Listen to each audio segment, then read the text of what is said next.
Today's podcast is a very special podcast because I'm going to be interviewing Professor Gillen D'Arcy Wood, the author of The Wake of the HMS Challenger, which will be on sale starting today, October 21st.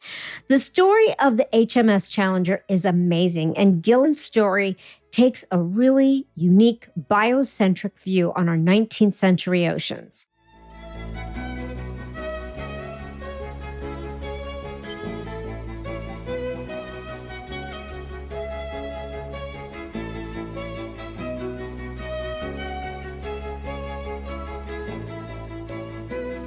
Hi, I'm Gabrielle Birchak, your host of Math Science History. And by the time you are done listening to this and watching this, you're going to fall in love with the oceans.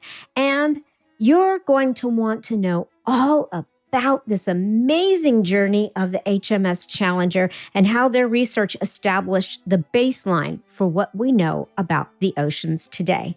Before I begin my interview with Gillen D'Arcy Wood, I'm going to give you a brief background on the HMS Challenger. The HMS Challenger set sail in December of 1872 and traversed across and back the ocean, ending its journey in May of 1876. So we're celebrating 150 years of the HMS Challenger. And if the name Challenger sounds familiar, that is because NASA named its second orbiter after this Royal Navy vessel. It was a symbolic tribute to a sea vessel that left a legacy of exciting discoveries and enchanting explorations. To seek and discover was the mission of the HMS Challenger. The goal of the scientists on board was to understand the mysteries of the deep sea. So this book is a beautiful interweaving of stories that lightly focus on the scientists on board, but mostly enlighten the readers on the characteristics of the sea creatures that they discovered. Gillen D'Arcy Wood impeccably weaves the stories of the 19th century with our current understanding of the ocean today and implements the importance of ocean conservation. Gillen D'Arcy Wood is the Schaefer Professor of Liberal Arts and Sciences at the University of Illinois, Urbana-Champaign. He is the author of the award-winning book, Tambora, The Eruption That Changed the World, written in 2014, and A History of Early Antarctic Exploration, Land of Wondrous Cold, written in 2020. His new book, The Wake of the HMS Challenger, How a Legendary Victorian Voyage Tells the Story of Our Ocean's Decline, marks the 150th anniversary of the famous voyage that gave birth to modern oceanography and calls attention to many threats that our oceans and the ocean life and the habitats face today. So, let's have a conversation with Gillen D'Arcy Wood, the author of The Wake of the HMS Challenger, and how a legendary Victorian voyage tells the story of our ocean's decline. Gillen, it is an absolute honor to have you on Math Science History. I'm really looking forward to this interview. Let's jump right into the questions. In the subtitle of your book, you call HMS Challenger's voyage around the world legendary. I watched a video of you talking about the Challenger where you talk about shifting baseline syndrome or generational amnesia. And that being said, I'm wondering, has its memory faded a bit after 150 years? And why should we return to thinking about it now? Yes, so here we are 150 years after the birth of oceanography with this voyage of HMS Challenger that traveled for 3.5 years across all oceans of the globe. And it's a time for reflection, retrospection on the importance of that voyage. And my goal in writing the book was to show that it's not a matter of historical curiosity only, that in fact Challenger has a fresh and urgent story to tell us. And that is that it gives us this unique snapshot of the oceans as they were 150 years ago. And we can compare what Challenger saw in its 3-year voyage to how our oceans are today. And there have been a great many changes that I talk about in the book. And the reader is able to both relive the voyage as it was and the oceans as they were in the 1870s, and also have a cold, hard look at our oceans today and how they've changed. And they certainly have changed. What would you say are the great achievements of the Challenger expedition? I'm curious to know because there's so much material. How did it launch the ocean sciences as we know them today? It's remarkable if you think that this 3.5 year expedition around the world was launched with really just a one-page research proposal. And they converted a warship. And while the achievements of HMS Challenger are legendary, they brought back in bottles and crates 5,000 new marine creatures unknown to science. They recorded temperature data at the sea surface and at depth all across the globe. They measured deep sea currents. They mapped the seafloor and really paved the way for the modern theories of plate tectonics. And they plunged the Mariana Trench, which is the deepest part of the world's ocean. So there's so many different feats of discovery that we owe to HMS Challenger. As a writer, it was a daunting prospect to confront their 50 volumes of data that they brought back with them and to find the story that I wanted to tell. So, that being said, as it launched the ocean sciences that we know today, I love that in your book you have main characters and they're not who you expect. Right. You say that you wanted to take a fresh take on Challenger and you wanted a biocentric narrative. What do you mean by that? And why do you think that that biocentric narrative is important today? So the Challenger story has been told many times over the last 150 years, but the focus has always been on really the human element in the voyage of telling the story of the scientists and their experiences.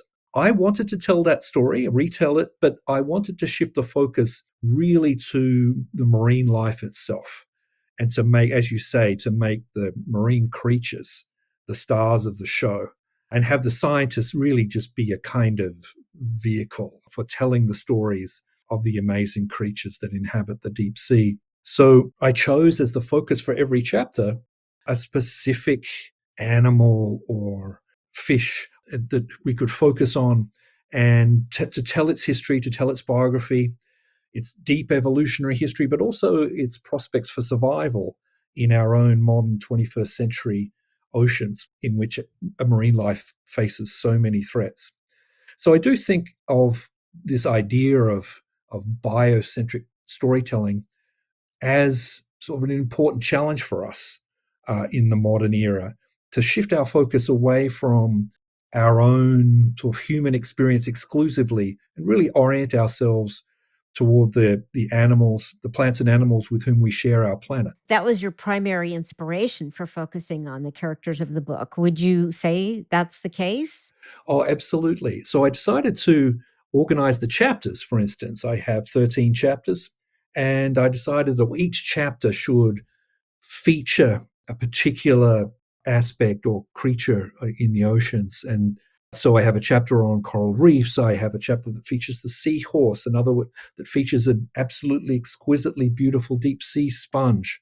And my final chapter, which is one of my favorites, is on the green turtle. And in each case, I give a up close and personal narrative about the creature and what the challengers saw, how they saw and described, say, the seahorse or the sponge, and then the challenges that the animal faces today living in our anthropogenic oceans. I thought that was just brilliant because I loved that you focused on the creatures of the sea because they're so very valuable. That was also inspiring for the reader. I wanted to know how the research on the HMS Challenger is different than other research boats that helped establish the baseline data for all future ocean research because their journeys were extensive. How did it establish that baseline? So there really nothing compares in scale and scope to the voyage of the HMS Challenger, which is why we go back to it again and again. The fact that they converted a Royal Navy warship and turned it into a floating marine science academy, they appointed 6 scientists There was a crew of 250 men. They sailed for 3.5 years. No expense was spared. They had the latest cutting edge technology available to them. And of course, what they had was most importantly, was the infrastructure of the British Empire. They were able to sail from port to port. They were able to go from Portugal to Madeira to Brazil to South Africa to Antarctica to Melbourne in Australia to the Philippines and across the Pacific. And at every point in the journey, they were able to make use of the resources of the colonial ports that were run by the British. So in a way, it was a one-off endeavor that has never again been repeated. And in fact, there was not a research journey of comparable proportions to the Challenger until well into the 20th century. So if you think about that, the data that we have from the Challenger in the 1870s is this unique snapshot of the oceans. And we don't have anything as detailed or textured until well into the 20th century. And it's actually true that some places that the Challenger visited were so remote that they have never been visited by a research expedition. And so that there are some creatures that they found in parts of the ocean where the Challenger specimen remains the sole data point for that creature. For several starfish, for example, the one known example of the species is from the Challenger voyage, which is remarkable if you think about it. It's very remarkable considering this is the anniversary, the 150th anniversary of the HMS Challenger. That data is 150 years old. It is a foundational baseline. Exactly. And unique. Yes. I understand that they left a very vast archive behind the exploration. And isn't it 50 volumes of data and research, personal diaries and logs of the scientists and the ship's officers? How many years did it take you to write this phenomenal book? It took me about 5 years. And you're right that these 50 volumes of data was a sort of special edition, limited edition. Only there are some lucky universities and museums around the world that have the full set of 50 volumes, each of them the size of the Gutenberg Bible. And so I realized very early on that it was not possible to provide an absolutely comprehensive treatment of the voyage and all its discoveries. So what I decided to do for the reader was I wanted the readers to experience the whole journey, every ocean and continent that they traveled across and to. I wanted to give a highlight reel of their discoveries.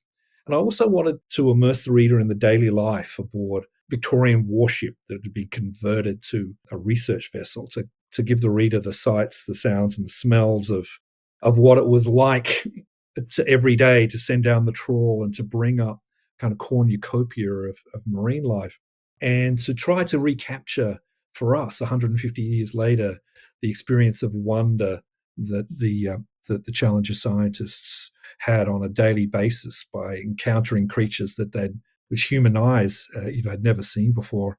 A lot of it, of course, was a puzzle to them or a mystery or an enigma, and trying to capture that incredible era of curiosity in nature at the beginnings of what we now know today as modern marine science. What were the hardest decisions you had to make as a writer as you compiled this into 13 chapters? It was obviously a lot was left out. There's a lot left on the cutting room floor. And in choosing the creatures to focus on, I created a kind of Venn diagram in my head where I needed the creature I chose to be charismatic in some way, an interesting creature, one for which there's a paper trail. There's a scientific literature on the creature that I could talk about, be it some particular species of coral or a specific microplankton, or again, or the green turtle. The third factor was a kind of threat or endangerment that the animal was under.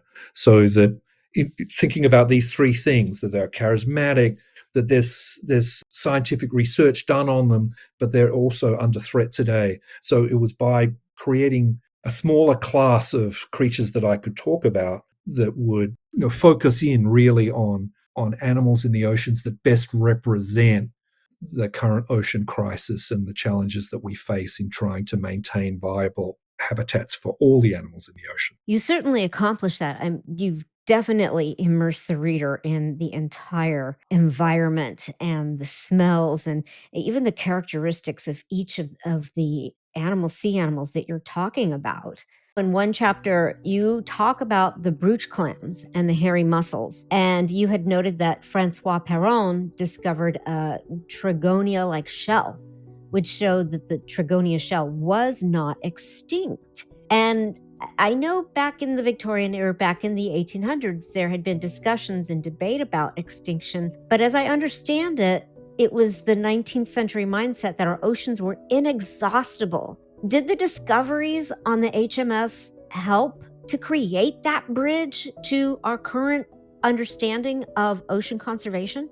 It's certainly true that they didn't have our modern view of endangered habitats, and that the human impact on ecosystems could be so intense as we know today. So they were, in a way, gifted with a kind of obliviousness with regard to the human footprint on the ocean. And you mentioned extinction. Well, extinction in the 19th century, or the theory of extinction, the idea that animals could pass into and out of existence, this idea was still controversial in the 19th century. There were certainly arguments or proponents of the idea that extinction was, or a benevolent God would not allow creatures once created to lapse into extinction. So this was still a controversial issue. And you mentioned the famed trigonia shell, which had been discovered in fossil form and was held up as an example of the continuity of creation, the continuity of life, the fact that a living trigonia shell could be found.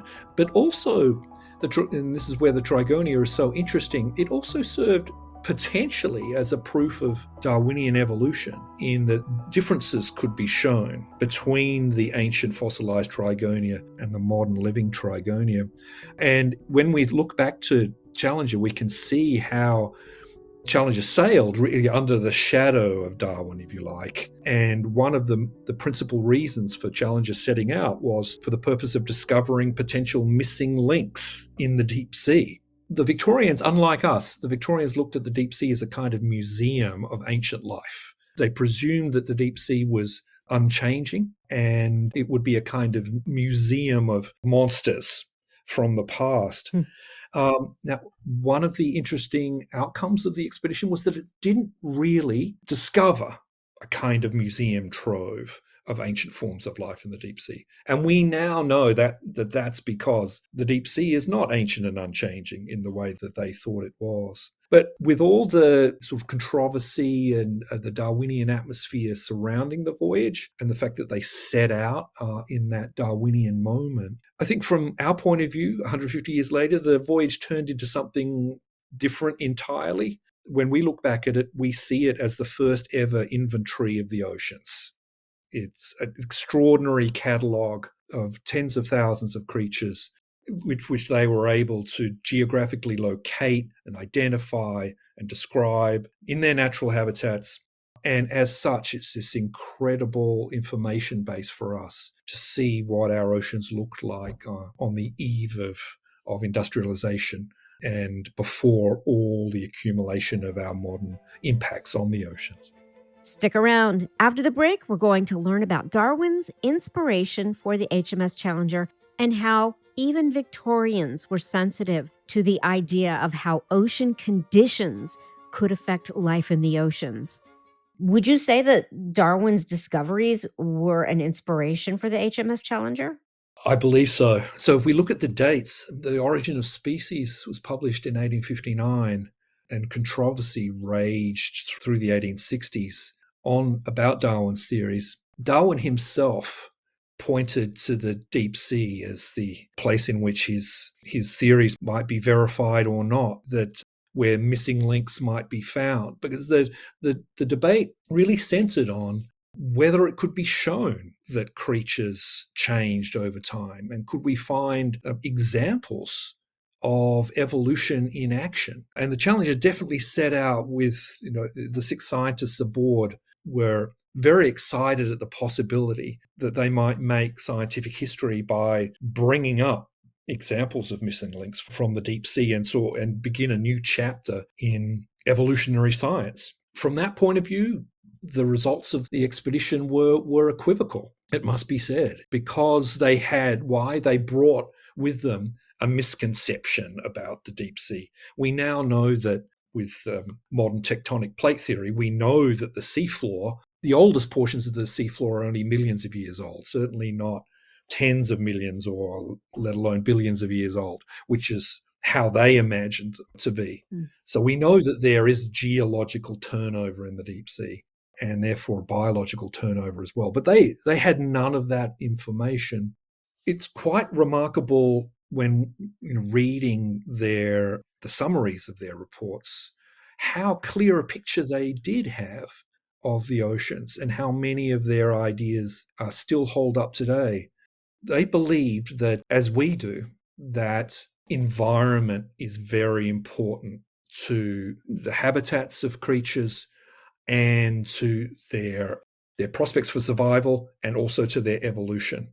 So they were particularly sensitive to the idea of how ocean conditions might affect life in the oceans. That basic idea was one that the Victorians had and were particularly attentive to, which is why, along with all of the information and about marine life, they also took great care to bring back reams of temperature data and data regarding ocean chemistry, which is so valuable to us today. If you can imagine, we now in a period of rising ocean temperatures, we can look back to the 1870s, thanks to the Challenger, and see a kind of baseline of ocean temperature conditions and measure the amount of change that has happened over 150 years. So in that sense, in the sense that the Challengers were very sensitive to the idea of environmental conditions driving life on Earth and life in the oceans, they were certainly very modern in their thinking.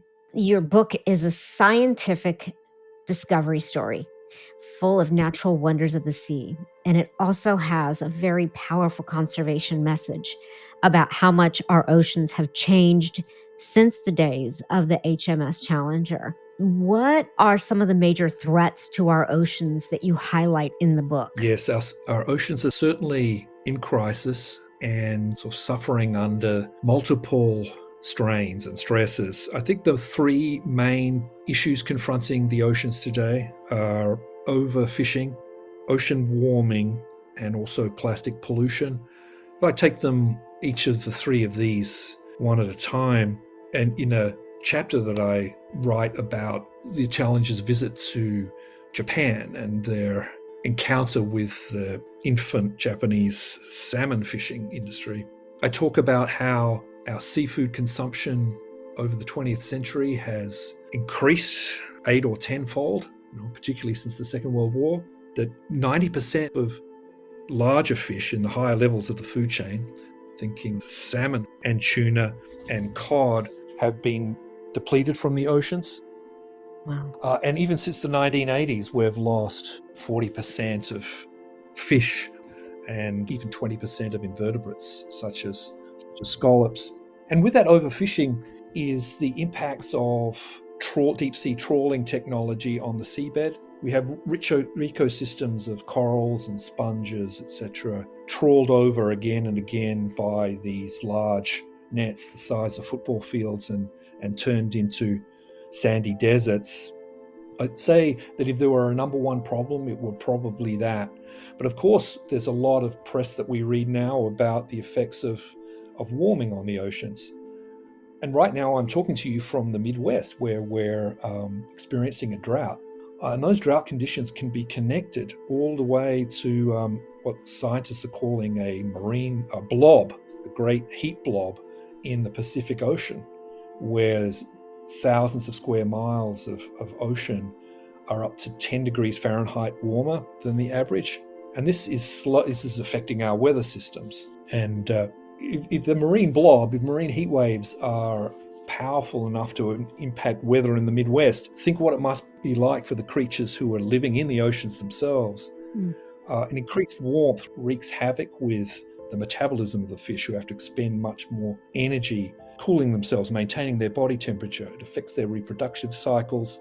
It damages or compromises their food sources, plankton and kelp, etc. And the larger demographic and geographic issue is that warmer waters drives these fish populations in the direction of the poles. They're seeking cooler waters, seeking their natural habitat. And of course, because our planet is a sphere, they will eventually run out of room as they attempt to sort of migrate for their survival to the poles. And the last thing that I would mention, the last of sort of the three horsemen of the ocean apocalypse would be microplastics. And we've all heard about the Pacific garbage patch and the Atlantic garbage patch. Yes. These massive gyres of plastics circulating in the middle of the oceans, the size of Texas. These capture the headlines. Worse still even than the impact of those is microplastics, the way these deposited plastics in the ocean break down over time to form micro or even nano-sized plastics. Now, these enter into the marine food chain. They distribute themselves through ocean sediments and in the water column. They're mistaken for food. They're ingested. Wow. And we now know from sampling a wide variety of ocean creatures, from turtles and sharks all the way down to the smallest of fish and crustaceans, that there are polymers and plastics in the stomachs of almost all living creatures in the sea now. And we're only just beginning to sort of grasp what the implications of the plastic infestation of the sea will be on marine life, but also for us, for humans as apex consumers at the top of the ocean food chain.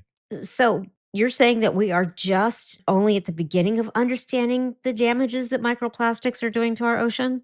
Yes, it's really new science in the last 10 years or so. There was a very important paper published that attempted to calculate the amount of plastics since the 1950s had been deposited in the ocean, and what we were able to observe on the coasts and in the sea surface and the great plastic garbage patches, and realized there was an enormous shortfall. The plastic that could be accounted for, say in the garbage patches and the ocean gyres and on the coasts and on the beaches, barely accounted for half of all ocean plastic that must have entered the sea. That's as much as 5 trillion pieces of plastic since 1950. So this prompted a search for where it might be and what might have happened to all the plastic. And it was discovered at the sea floor and in the water column in the form of microplastics. So now, this new frontier of science in trying to understand, well, what are microplastics doing to the oceans? Didn't they find a plastic bag at the bottom of the Mariana Trench? That is absolutely true. I write about that in the book. And the deepest part of the Mariana Trench, the deepest trench in the ocean, 5 miles deep, discovered really quite freakishly by HMS Challenger in 1874.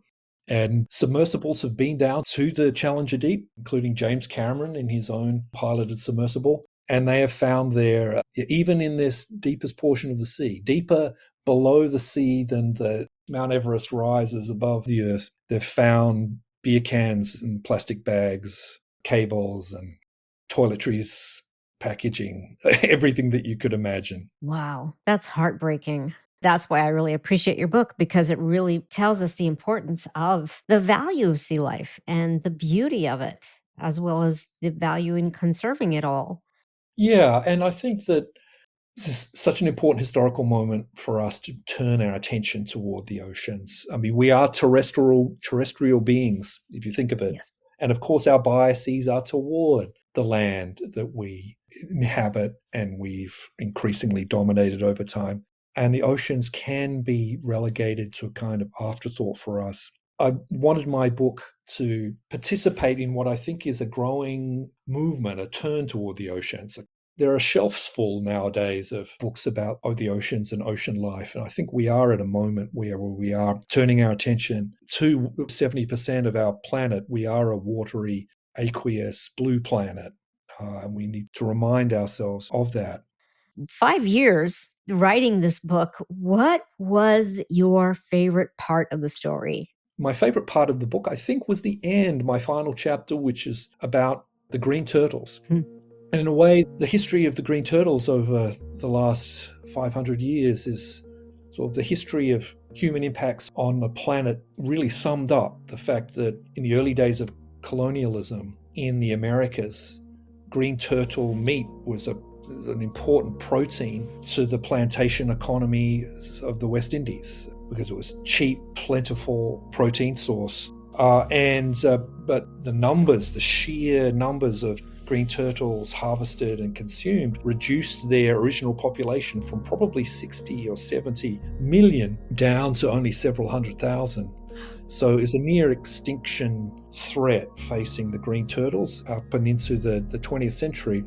But since the middle of the 20th century, when the prospects for extinction of the green turtles sort of became apparent, there have been a very successful series of regulations and conservation efforts focused on the green turtles that have seen them rebound from their near extinction numbers. And they're now beginning to flourish again in both the Atlantic and the Pacific Oceans.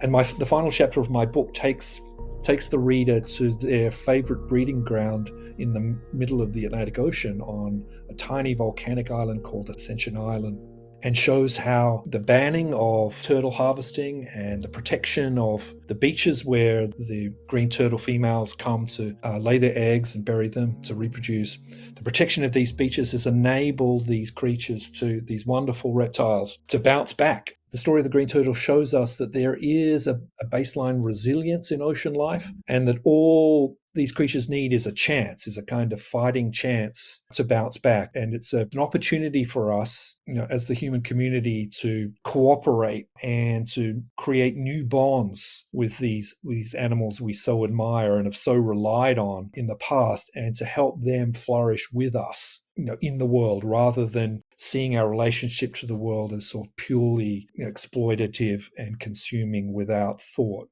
The idea that we can sustainably live with these animals and move into a better future together. It's a beautiful chapter. It's so touching. And you're right. Giving them a fighting chance and then creating new bonds also creates a level of hope that we can do this with the rest of the planet as well. I think that's true, that I wanted my book to be the full spectrum from the dark to the light. That, yes, there has been tragedies in our oceans, but it's not too late. There's still places of extraordinary enchantment and wonder. There are creatures fighting for their survival. It's an extraordinary real-world aquarium of wonderful life. The challenge now is for us to learn and relearn how to value these animals and their habitats, and with the science and the technology that we have today, to apply that in preserving those habitats and ensuring that these creatures have the space that they deserve to thrive. So, if people want to read your book, where can they find it? Well, in any your favorite online purveyor, it's certainly available on Amazon and online, anywhere you would like to purchase it. And it should be available in bookstores from the October the 21st.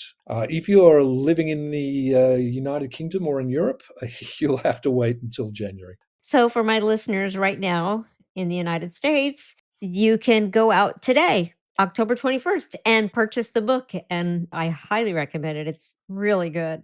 Thanks, Gabrielle. It was a great pleasure. It was an extraordinary journey for me as a writer to weave the tale and to try to bring the 19th century world alive and to show its urgent relevance to us today. Really, the time between our era and theirs is really just the blink of an eye in biological terms, in evolutionary terms, in the terms of the life on Earth. And we need to be reminded of that. We're so harried and harassed by the present. We tend to compress our idea of time into just what's immediately important to us. I think this is an opportunity, reading this book, to think that, well, back the 19th century is still, in a way, present to us and alive and important. Before we go, what are your last thoughts?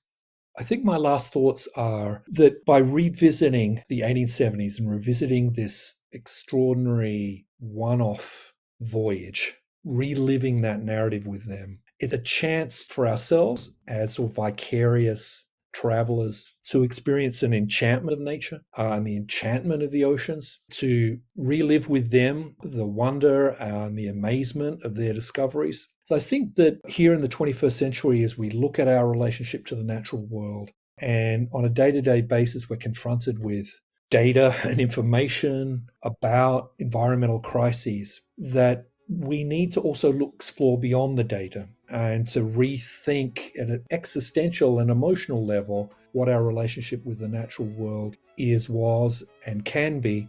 And as I say in my introduction to the book, in order to save the world, we need to re-enchant the world. We need to rediscover a more primal, sympathetic connection with the world around us, with its creatures, and that, on land and on the oceans. And I think the purpose of my book is to create that kind of world, to immerse the reader in a world where a living, thriving ocean and human participation in that world is possible and available to us. I love that idea that to truly save the world, we have to fall in love with it again and to be re-enchanted with it. That is really profound. Gillen, thank you for reminding us of that and for spending time with me and my listeners here at Math Science History. It's been a great pleasure, Gabrielle. Thank you. The HMS Challenger sailed 3.5 years to gather the ocean's first global baseline. That record lets us compare the 1870s to now, and the changes are undeniable. Depleted big fish, marine heat waves, and microplastics from the surface to the seafloor. But this isn't a eulogy. As Gillen D'Arcy Wood argues, progress starts when we re-enchant the world, when sea life becomes central to our story again. The green turtle's recovery shows what happens when protection meets patience. Baselines tell us what we've lost. Imagination tells us what we can restore. Challenger was a beginning, not an ending.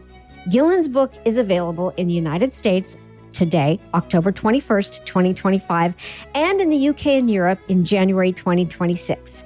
I'm going to put the links in the description.